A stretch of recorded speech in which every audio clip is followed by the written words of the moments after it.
ارم ضیاء صاحبہ، حیا آج کا ہمارا موضوع اور آج اس پر کلام کریں گے۔ نبی پاک صلی اللہ علیہ وآلہ وسلم کی تعلیمات کیا ہیں حیا کے حوالے سے، فرمائیے گا۔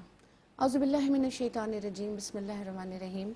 زینب، حدیث مبارکہ میں جیسے کہ ارشاد ہوتا ہے کہ ہر مذہب کی، دنیا میں جتنے بھی مذاہب ہیں، کوئی نہ کوئی خاص ایک خصوصیت ہے، اور اسلام کی جو خصوصیت ہے وہ شرم و حیا ہے۔ اور سرکار علیہ السلام فرماتے ہیں کہ ایمان اور شرم ایک ساتھ ہیں۔ اگر کسی کے اندر ایمان نہیں تو اس کے اندر شرم نہیں، اور اگر شرم نہیں تو یقیناً اس کے اندر ایمان نہیں، کیونکہ جو ایمان کی 60 جو شاخیں ہیں اس میں سے ظاہر حیا ایک ہے، اور ایمان خیر ہی خیر ہے۔ پھر سرکار علیہ السلام مزید فرماتے ہیں کہ اگر کسی شخص کے پاس سے شرم و حیا چلی جاتی ہے تو یقیناً اس کے پاس سے ایمان بھی چلا جاتا ہے، پھر اس کی مرضی کہ وہ جو کچھ کرتا رہے، اللہ رب العزت کو اس کی پرواہ نہیں ہوتی ہے۔ اب شرم و حیا کی بات ہو رہی ہے، سرکار علیہ السلام کی تعلیمات کی بات ہو رہی ہے، تو میں سمجھتی ہوں کہ جو مین چیز ہے، نبی کریم صلی اللہ علیہ وسلم نے فرمایا کہ تم اپنے رب سے حیا کیا کرو۔ صحابہ اکرام نے پوچھا کہ یا رسول اللہ صلی اللہ علیہ وسلم، ہم تو اپنے رب سے بہت حیا کرتے ہیں، اس کا کوئی اور طریقہ کیا ہو؟ آپ نے کہا نہیں، رب سے حیا کرنے کا جو تقاضا ہے وہ یہ ہے کہ جو کچھ تمہارے دماغ میں ہے اس کا خیال رکھو اور اس کے اوپر پابندی لگاؤ، جس سے ایک حدیث بھی ہے کہ محفل میں اپنی زبان پہ اور تنہائی میں اپنے خیالات پر قابو رکھو۔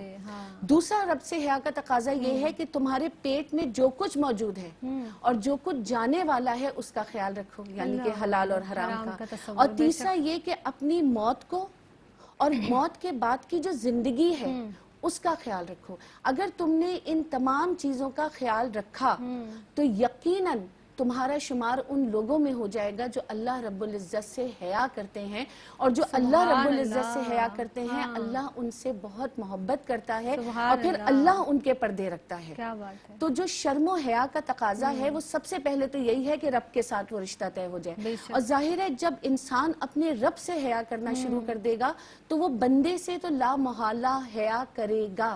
اور یہی سرکار علیہ السلام کی تعلیمات ہمیں ملتی ہیں کہ آپ نے یہی سکھایا، آپ کا ہر انداز ایسا تھا کہ اگر آپ کو کسی کی کوئی بات بری بھی لگتی تھی تو آپ اس کو سب کے سامنے بیان نہیں کرتے تھے، بلکہ اپنے انداز سے، رخ انور سے اس چیز کا جو تھا وہ ایک جھلک نظر آ جاتی تھی کہ یہ بات گراں گزری ہے، لیکن اسے بولتے نہیں تھے۔ بے شک بے شک، نبی کریم صلی اللہ علیہ وآلہ وسلم بے شک شرم و حیا کا پیکر تھے، اور آپ صلی اللہ علیہ وسلم کے اسی وصف کے حوالے سے میں چاہوں گی کہ کچھ اس پر روشنی ڈالیے گا۔ سرکار علیہ السلام کی جو شان ہے، بے شک بلا شبہ آپ سے زندگی کے ہر پہلو کی تعلیمات ہم کو ملی ہیں، تو آپ کی جو شان حیا ہے وہ بھی ایسی ہے کہ کسی اور کو میسر نہیں ہے۔ اللہ کہ آپ کے لیے فرمایا جاتا ہے کہ ایک کہتے ہیں نا کہ شرم و حیا ایک عورت کا زیور ہے، کہ آپ ایک با پردہ پاکیزہ لڑکی سے بھی زیادہ شرم و حیا رکھتے تھے، کہ آپ جب محفل میں اپنے اصحاب کے ساتھ بیٹھتے تھے تو آپ اپنی ٹانگیں پھیلا کے نہیں بیٹھتے تھے، ان کو سکیڑ لیتے تھے۔ آپ چلتے تھے تو لوگوں کے درمیان چلتے تھے، یہ بھی آپ کی حیا کا ایک پہلو ہے کہ آپ ان سے آگے نہیں چلتے تھے، آپ ان کے درمیان چلتے تھے۔ جب کوئی آپ کی بارگاہ اقدس میں کسی کی شکایت لے کر آتا تھا تو آپ اس کو لوگوں کے سامنے ٹوکنے کے بجائے کچھ اس طرح سے کہتے تھے کہ نہ جانے آج کل لوگوں کو کیا ہو گیا ہے اور وہ اس قسم کی اور ایسی باتیں کر رہے ہیں۔ حضرت عائشہ صدیقہ رضی اللہ تعالیٰ عنہ فرماتی ہیں کہ آپ کھانے پینے میں حیا فرماتے تھے، کیونکہ دیکھو حیا جو ہے وہ صرف پردے کا نام نہیں ہے، تو سرکار علیہ السلام کا تو تبسم بھی حیا تھا، کہ آپ کبھی کہتا مار کے نہیں ہنستے تھے، جو مسکراہٹ تھی وہ اس قدر خوبصورت اور اتنی حیادار تھی کہ بس جتنی ہونی چاہیے۔ تو آپ کا تو تبسم بھی حیادار تھا، آپ کا بولنا اس میں اتنی حیا تھی کہ آپ ٹھہر ٹھہر کے بولتے تھے کہ لوگوں کو آپ سے سوال کرنے کی ضرورت نہ محسوس ہو، سبحان اللہ، اور سبحان اللہ۔ جس بات پہ زور دینا ہوتا تھا اس کو 3 مرتبہ بولتے ہیں۔ سبحان اللہ۔ ارم زیاں صاحبہ، حیا کے دنیاوی اور اخروی فوائد فرمائیے گا۔ زینب، جیسے کہ میں نے تمہیں کہا کہ پہلا حکم تو یہی ہے کہ اپنے رب سے حیا کرو۔ بے شک۔ تو جو شخص، اب دنیا کا فائدہ یہ ہے کہ جو شخص اپنے رب سے حیا کرنا شروع کر دیتا ہے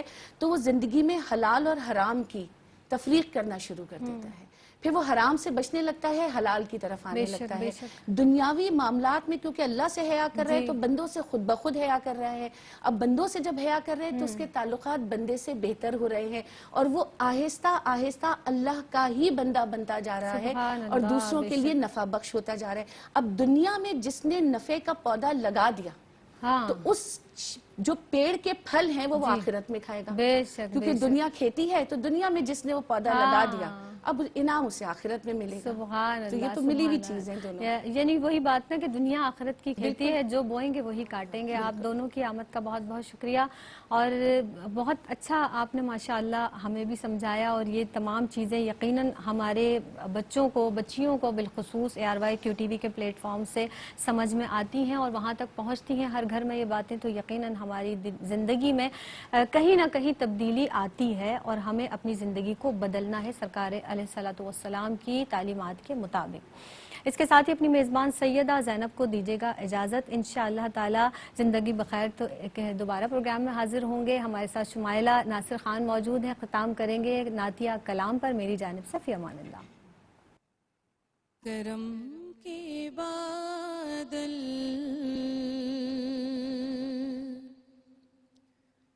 برس رہے ہیں،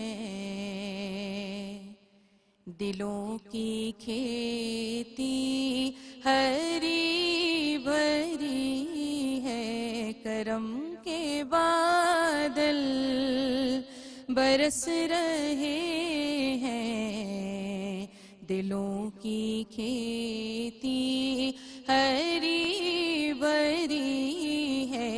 یہ کون آیا کہ ذکر جس کا نگر نگر ہے، گلی گلی ہے۔ یہ کون آیا کہ ذکر جس کا نگر نگر ہے، گلی گلی ہے۔ سبحان اللہ۔ یہ کون بن کر قرار آیا، یہ کون بن کر قرار آیا، یہ کون جانے بہار آیا، یہ کون جانے بہار آیا۔ گلوں کے چہرے ہیں نکھرے نکھرے، کلی کلی میں شگفتگی ہے۔ یہ کون آیا کہ ذکر جس کا نگر نگر ہے، گلی گلی ہے۔ اور دیے دلوں کے جلائے رکھنا، نبی کی محفل سجائے رکھنا، نبی کی محفل سجائے رکھنا۔ جو راحت دل سکون جاں ہے، وہ ذکر ذکر محمدی ہے۔ یہ کون آیا کہ ذکر جس کا نگر نگر ہے، گلی گلی ہے۔